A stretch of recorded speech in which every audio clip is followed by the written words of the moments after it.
මේ තරුණ කාලය කියන්නේ බොහෝම පුංචි කාලයක් තියෙනවා.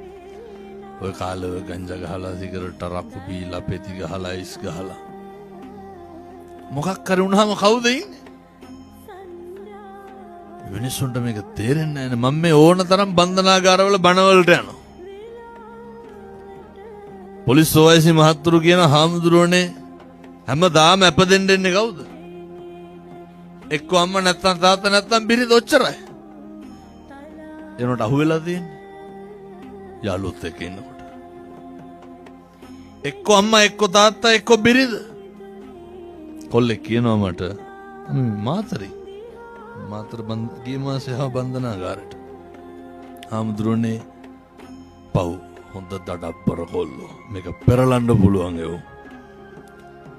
මේ අම්මාවට පස්සේ අම්මගෙන් ඇහුවලු නඩු වාරයට සල්ලි කොහොමද කියලා.